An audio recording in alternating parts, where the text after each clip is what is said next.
Pioneer Insurance News Headlines. শীর্ষ নেতাদের মুক্তি ও তত্ত্বাবধায়ক সরকার ব্যবস্থা ফেরানোর দাবিতে দেশব্যাপী চলছে 18 দলের 36 ঘণ্টা হরতালের প্রথম দিন। হরতালের শুরুতেই রাজধানীর বিভিন্ন স্থানে ককটেল বিস্ফোরণ ও গাড়ি ভাঙচুর।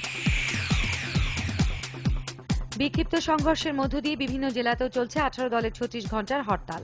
রাজশাহীতে হরতাল সমর্থকদের সঙ্গে পুলিশের সংঘর্ষে জেলা বিএনপি সভাপতি সহ আহত 30। হরতালের আগের দিনেই রাজধানীতে বেশ কটি গাড়িতে আগুন দিয়েছে সমর্থকরা। নয়াপল্টনে ছাত্রদল কর্মীদের ভাঙচুর, ককটেল বিস্ফোরণ, পুলিশের গুলি, টিয়ার শেল।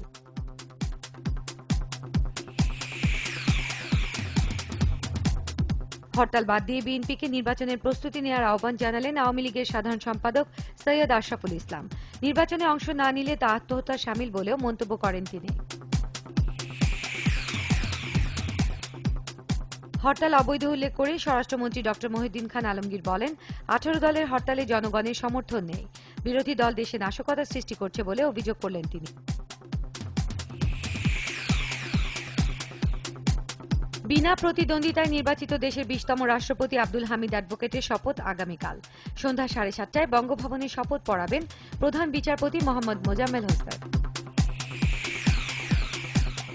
গ্রিনহাউস গ্যাস নির্গমন কমাতে ধনী দেশগুলো এগিয়ে না এলে দরিদ্র মানুষের দুর্ভোগ আরও বাড়বে আশঙ্কা প্রধানমন্ত্রীর।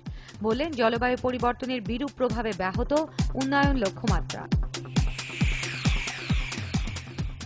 চট্টগ্রামের ফটিকছড়িতে সহিংস ঘটনার পরিকল্পনা ও হামলাকারীদের চিহ্নিত করেছে পুলিশ। স্থানীয় জামাত নেতা ও ভূজপুর ইউনিয়নের চেয়ারম্যান শফিউল আলম নুরি এ ঘটনার মূল হোতা বলে দাবি তাদের।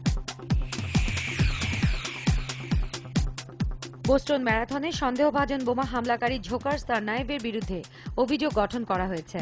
অভিযোগ প্রমাণ হলে মৃত্যুদণ্ড হতে পারে এই চেচেন তরুণের। চ্যাম্পিয়ন্স লিগ সেমিফাইনালের প্রথম লেগে আজ রাতে মাঠে নামছে বার্সেলোনা ও বায়ার্ন মিউনিখ। রাত 1:45টায় শুরু হওয়া ম্যাচটি সরাসরি দেখাবে 10 অ্যাকশন ও 10 স্পোর্টস।